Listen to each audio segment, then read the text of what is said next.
바울과 및 동행하는 사람들이 바보에서 배 타고 밤빌리아에 있는 버가에 이르니 요한은 그들에게서 떠나 예루살렘으로 돌아가고 그들은 버가에서 더 나아가 비시디아 안디옥에 이르러 안식일에 회당에 들어가 앉으니라. 율법과 선지자의 글을 읽은 후에 회당장들이 사람을 보내어 물어 이르되, 형제들아, 만일 백성을 권할 말이 있거든 말하라.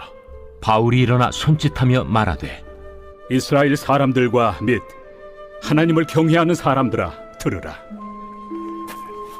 이 이스라엘 백성의 하나님이 우리 조상들을 택하시고 애굽 땅에서 나그네 된 그 백성을 높여 큰 권능으로 인도하여 내사 광야에서 약 40년간 그들의 소행을 참으시고 가나안 땅 7족속을 멸하사 그 땅을 기업으로 주시기까지 약 450년간이라. 그 후에 선지자 사무엘 때까지 사사를 주셨더니 그 후에 그들이 왕을 구하거늘 하나님이 베냐민 지파 사람 기스의 아들 사울을 40년간 주셨다가 패하시고 다윗을 왕으로 세우시고 증언하여 이르시되, 내가 이새의 아들 다윗을 만나니 내 마음에 맞는 사람이라, 내 뜻을 다 이루리라 하시더니 하나님이 약속하신 대로 이 사람의 후손에서 이스라엘을 위하여 구주를 세우셨으니 곧 예수라. 그가 오시기에 앞서 요한이 먼저 회개 세례를 이스라엘 모든 백성에게 전파하니라. 요한이 그 달려갈 길을 마칠 때 말하되, 너희가 나를 누구로 생각하느냐? 나는 그리스도가 아니라 내 뒤에 오시는 이가 있으니 나는 그 발의 신발끈을 풀기도 감당하지 못하리라 하였으니, 형제들아, 아브라함의 후손과 너희 중 하나님을 경외하는 사람들아, 이 구원의 말씀을 우리에게 보내셨거늘 예루살렘에 사는 자들과 그들 관리들이 예수와 및 안식일마다 외우는 바 선지자들의 말을 알지 못하므로 예수를 정죄하여 선지자들의 말을 응하게 하였도다. 죽일 죄를 하나도 찾지 못하였으나 빌라도에게 죽여달라 하였으니 성경에 그를 가리켜 기록한 말씀을 다 응하게 한 것이라. 후에 나무에서 내려다가 무덤에 두었으나 하나님이 죽은 자 가운데서 그를 살리신지라.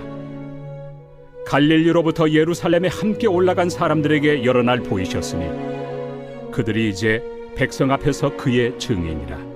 오늘 본문은 사도 바울이 유대인들을 대상으로 한 설교인데요. 그래서 이 유대인들의 상황과 또 심정을 생각하면서 또 바라봐야 될 구절입니다. 먼저 13절에 요한은 그들에게서 떠나 예루살렘으로 돌아가고 라고 기록되어 있습니다. 여기서의 요한은 마가복음을 쓴 그 마가 요한을 뜻하는데, 본문에서는 그가 왜 돌아갔는지 그 이유를 밝히고 있지는 않습니다. 그래서 많은 신학자들은 그 이유를 이 마가의 다락방이 120명 이상이 들어가는 그런 방 아니었습니까? 굉장히 이제 부잣집이었는데요. 부잣집 아들이었던 마가에게 선교 여행이 너무 힘든 것이 아닌가, 고생을 안 해봐서 중도 탈락한 게 아닌가라는 그런 이제 추측들을 많이 합니다. 하나님의 사역은 우리가 생각하는 것만큼 계속해서 벅차고 쉽고 즐겁기만 한 일이 아닙니다. 어제 본문에서도 봤지만 항상 대적자들이 있어요. 마술사 엘로마 같은 대적자들이 자신의 기득권을 지키기 위해서 하나님의 사람들을 악의적으로 모함하고 그렇게 우리를 방해하는 그런 일들이 분명히 벌어진다는 것이죠. 그러하기에 우리가 하나님의 사역을 하면서 나아갈 때는 이 사도 바울과 같이 성령의 권능으로 무장해야 되는 것이 반드시 필요합니다. 사도 바울은 고린도 후서 11장 24절에서 자신이 복음을 전하는 사명을 감당하기 위해서 당한 고난을 이렇게 말하거든요. 유대인에게 40에 하나가 많은 매를 5번 맞았으며 3번 태장으로 맞고 1번 돌로 맞고 3번 파선하고 일주야를 깊은 바다에서 지냈으며 여러 번 여행하면서 강의 위험과 강도의 위험과 동족의 위험과 이방인의 위험과 시내의 위험과 광야의 위험과 바다의 위험과 거짓 형제 중의 위험을 당하고 또 수고하며 애쓰고 여러 번 자지 못하고 줄이며 목마르고 여러 번 굶고 춥고 헐벗었노라 말하고 있습니다. 그러면서 바울은 빌립보서 3장 8절에서 자신이 이런 고난을 기꺼이 받은 것은 예수를 믿는 것이 가장 고상하기 때문이다라고 말했습니다. 예수님이 삶의 가장 우선순위에 있었기 때문에 오히려 약한 그때도 강함으로 또 일어서고 또 주님을 위해서 계속 걸어갔다라는 것입니다. 그러므로 오늘 또 우리가 하루를 시작하면서 우리의 또 마음 가운데 우리 예수님이 가장 우선순위로 있는가 이것을 되돌아볼 수 있기를 바랍니다. 그것이 우리로 하여금 견딜 수 있는 힘, 버틸 수 있는 힘을 주실 줄로 믿습니다. 14절에 보시면 바울과 바나바는 버가를 지나 비시디아 안디옥에 이르렀다라고 말씀하고 있습니다. 지금까지의 여정을 살펴보면 바울은 안디옥에서 출발하여 실루기아로, 실루기아에서 배를 타고 구브로 섬에 도착하여 도보로 180km나 되는 섬을 횡단하며 복음을 전하고 구브로 섬의 행정도시인 바보에 도착하는데 이 바보는 파포스라는 곳이죠. 그리고 거기서 총독 서기오 바울을 비롯한 많은 사람들에게 복음을 전하고 이제 다시 배를 타고 밤빌리아에 있는 버가에 도착합니다.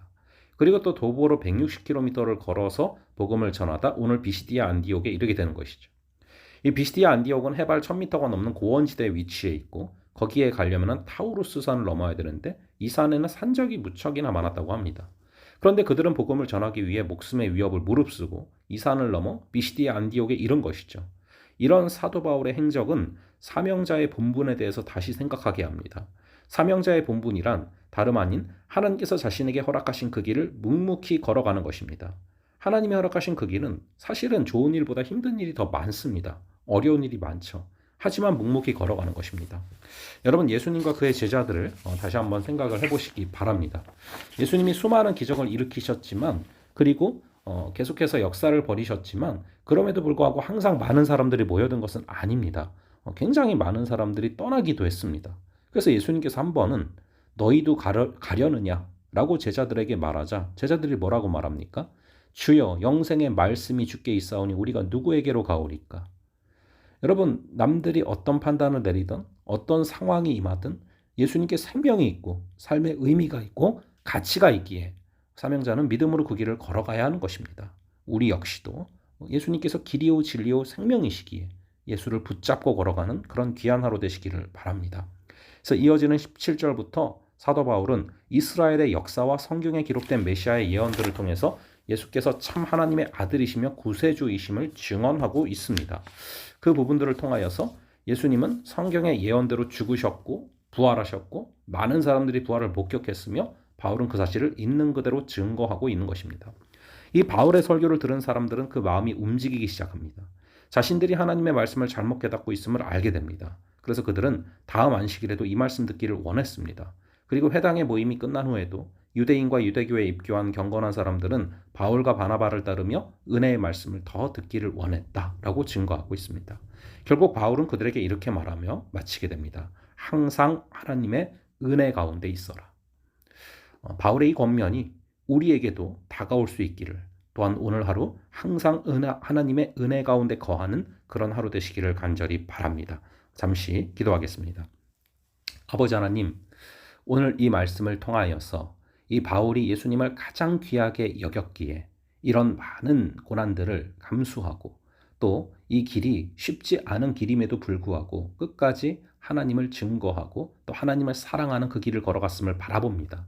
아버지, 우리의 심령에도 길이요 진리요 생명이신 예수님이 임하게 하여 주시고 그래서 그 힘으로 말미암아 때로는 어렵고 때로는 답이 없을 때에도 계속해서 걸어갈 수 있는 능력을 허락하여 주시옵소서. 아버지 하나님, 항상 하나님의 은혜 가운데 있어라. 아버지, 이 43절이 우리에게도 이루어지는 귀한 은혜를 허락하여 주시옵소서. 감사드리고 이 모든 말씀 우리 주 예수 그리스도의 이름으로 기도합니다. 아멘. 그럼 또 다음번에 뵙도록 하겠습니다.